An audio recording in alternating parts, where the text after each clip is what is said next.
what I've done here is listed a bunch of events that might occur in a given period.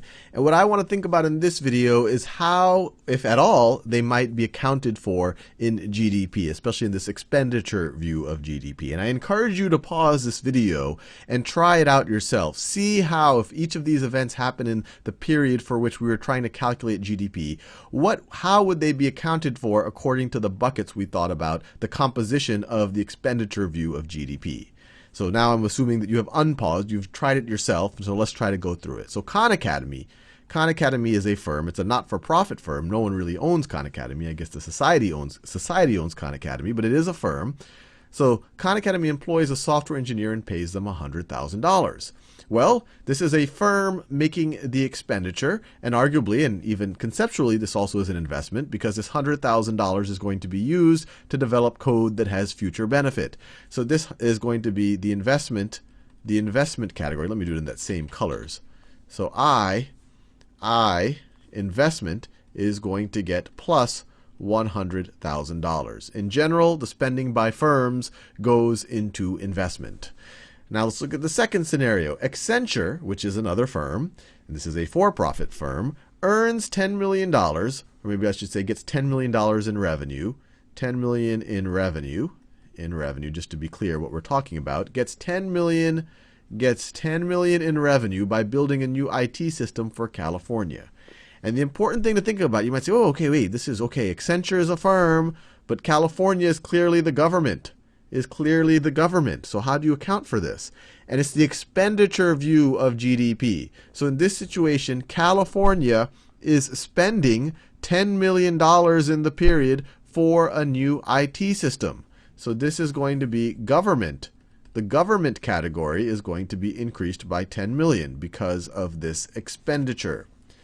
Now, next one. My mother sells her house in New Orleans to a Swedish woman for $200,000. Once again, a house is being sold from someone in the country to someone who is foreign. What do we do? But the important thing to realize is that this is not a new house. This is a transfer of an existing house. Nothing was produced here. So this has no contribution. This has no contribution to GDP. It doesn't matter if it's a Swedish woman or anything like that. The house existed before. It just changed hands. A new house did not get produced. So nothing happens to GDP here.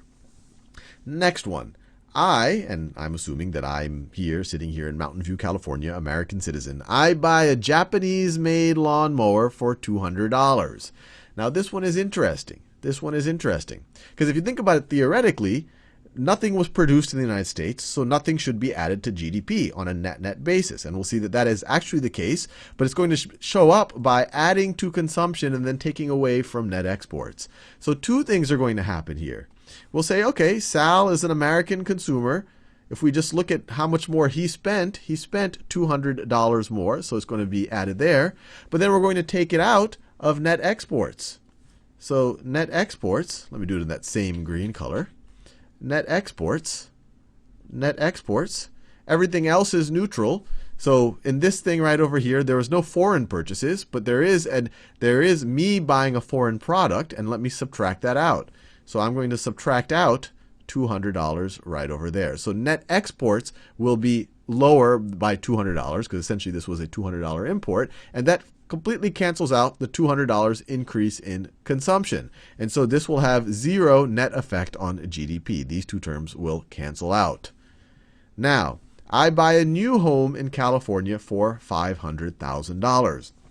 Now, household spending for the most part is considered C, except when you are buying a new home. So even though that I am not a firm, because I am buying a house, this will go, a new house, this will go into investment. So investment will go up by $500,000. And then finally, American Airlines buys a new Airbus jet, and Airbus jets are made in Europe. So what's going to happen here? So once again, net, nothing was produced in the United States. So on a net basis, this should not contribute to GDP. And we'll see that on a net basis, it will break out. It will be neutral, but it will be like this situation. There's an American firm that made a purchase, and actually I didn't put the amount here. So let's say it was $100 million. I don't know what, I think that's actually about what a passenger plane might actually cost, for $100 million. So the way we would account for it, their investment would go up by $100 million. You have an American firm making a purchase, $100 million. It's going to also provide, it conceptually makes sense. It's going to provide future goods and services. It's going to give transportation to people. But it's going to be netted out because you have a net import. So what this is going to do to net exports, on this side of it, you're going to have $100 million because this was an import. So you're going to have negative $100 million when you think of it from an export point of view. And you have no corresponding positive export. So you're going to have net exports. Net exports is going to go down $100 million.